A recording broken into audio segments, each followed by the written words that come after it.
Back. ఏపీలో కూటమి ప్రభుత్వం అధికారంలోకి వచ్చి 2 ఏళ్లు పూర్తయింది. మరి 2 ఏళ్ల కాలంలో ప్రభుత్వం చేసిందేంటి? ఆస్తులెన్ని, అప్పులెన్ని, పథకాలెన్ని, ఆ పథకాలకు కేటాయింపులెన్ని, ఎన్ని పరిశ్రమలు వచ్చాయి, వాటి నుండి పుట్టిన ఉద్యోగాలెన్ని? ఇవే అంశాలపై పలుమార్లు రివ్యూ చేసిన సీఎం చంద్రబాబు ఆర్థిక శాఖపై శ్వేతపత్రం విడుదల చేశారు. ఆంధ్రప్రదేశ్ ఆర్థిక స్థితిగతులపై శ్వేతపత్రాన్ని విడుదల చేసిన సీఎం చంద్రబాబు రాష్ట్ర ఆర్థిక వ్యవస్థను పట్టాలెక్కించేందుకు తమ ప్రభుత్వం తీసుకుంటున్న చర్యలను గణాంకాలతో సహా వివరించారు. ఏ స్టేట్ కి అయినా ఆదాయం రావాలంటే అభివృద్ధి జరగాలంటే పెట్టుబడులు రావాలన్నారు. ఈ ప్రాసెస్ లో ఏ ఒక్కటి తప్పినా రాష్ట్రం వెనక్కి వెళ్లడం ఖాయమన్నారు చంద్రబాబు. ఎప్పుడు కూడా ఆదాయం రావాలంటే అభివృద్ధి జరగాలంటే పెట్టుబడులు పెట్టాలి, క్యాపిటల్ మీద పెట్టుబడులు పెట్టాలి. ఈ 3 డిస్ట్రాయ్ అయినాయి. ఇప్పుడు రివైవ్ చేశాం, ఎక్కువ క్యాపిటల్ ప్రాజెక్ట్స్ తీసుకొచ్చాం.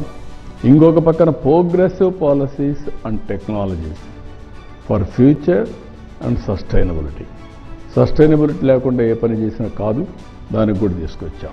2019లో తాము అధికారం నుంచి దిగిపోయే నాటికి 13.5% గ్రోత్ రేట్ ఉందన్నారు చంద్రబాబు. ఆ తర్వాత అధికారంలోకి వచ్చిన వైసీపీ ఆర్థిక విధ్వంసం క్రియేట్ చేసిందని విమర్శలు గుప్పించారు.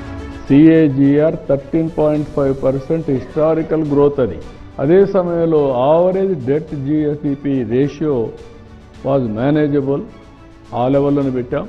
28.38% డెట్ GSDP రేషియో. ఇంకొక పక్కన సెవరల్ డెవలప్మెంట్ యాక్టివిటీ స్టార్ట్ చేశాం.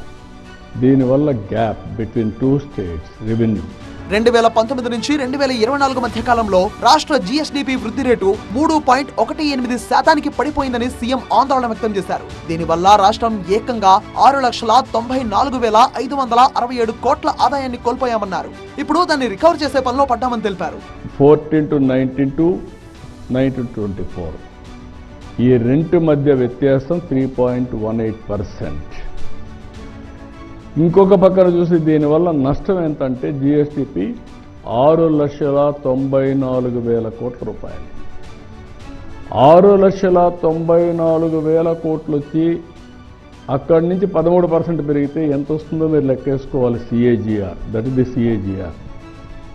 ఇక్కడికి వచ్చినప్పుడు 13.5% గ్రోత్ రేట్ కానీ 14-19 వచ్చింది కానీ కంటిన్యూ ఉంటే అడిషనల్ రెవెన్యూ స్టేట్కి 76,195 కోట్లు వచ్చేది. 2019 తర్వాత కూడా తమ ప్రభుత్వమే అధికారంలో ఉంటే రాష్ట్ర పరిస్థితి ఇప్పుడు వేరేలా ఉండేదన్నారు చంద్రబాబు. ఇక గడిచిన 2 ఏళ్ల కాలంలో పేద ప్రజల సంక్షేమం కోసం 1,49,401 కోట్ల రూపాయలు ఖర్చు చేసినట్టుగా చంద్రబాబు స్పష్టం చేశారు. మహిళా సాధికారత, సంఘాల బలోపేతానికి 14,757 కోట్లు కేటాయించామన్నారు. సేమ్ గవర్నమెంట్ కంటిన్యూ అయి ఉంటే ఈరోజు ఇక్కడ పర్ క్యాపిటల్ ఇన్కమ్ 3,67,515 ఇది వచ్చేది. అప్పుడు డిఫరెన్స్ 51,000 డిఫరెన్స్ ఉండేది. ఇప్పుడు gap 1,24,000. Gap net gap is 73,000. ఒక గవర్నమెంట్ మారిన దానికి, నేను చెప్పిన విధ్వంసం అని చెప్పిన దానికి ఇక్కడ మీరు ఫిగర్స్ చూస్తే ఇంత డ్యామేజ్ రాష్ట్రానికి చేశారంటే అంత డ్యామేజ్ చేశారు. అమరావతి సెల్ఫ్ ఫైనాన్సింగ్, అదే అమరావతి ఆ రోజు అపహాస్యం, అదే అమరావతి ఈరోజు ప్రపంచం అంతా అప్రిసియేషన్. రెండోది పట్టిసీమలు కంప్లీట్ చేశాం, ఇప్పటికి 12 ఏళ్ళు. రాజధాని అమరావతి నిర్మాణం శరవేగంగా జరుగుతోంది. పోలవరం కూడా పూర్తిగా వస్తోంది. వీటితో పాటు మరికొన్ని ప్రాజెక్టులు పట్టాలెక్కనున్నాయన్నారు చంద్రబాబు. కృష్ణా డెల్టాని రివైవ్ చేశాం.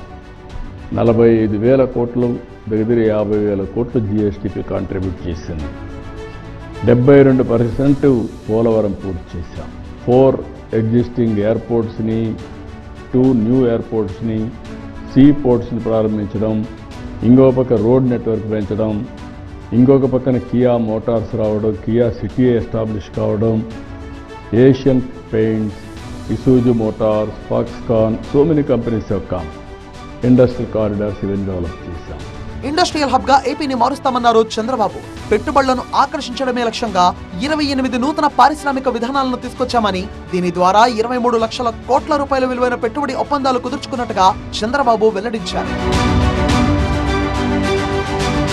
ఇక ఇక నిన్నటికి నిన్న ఇరిగేషన్ శాఖపై శ్వేతపత్రాన్ని విడుదల చేశారు మంత్రి నిమ్మల రామానాయుడు.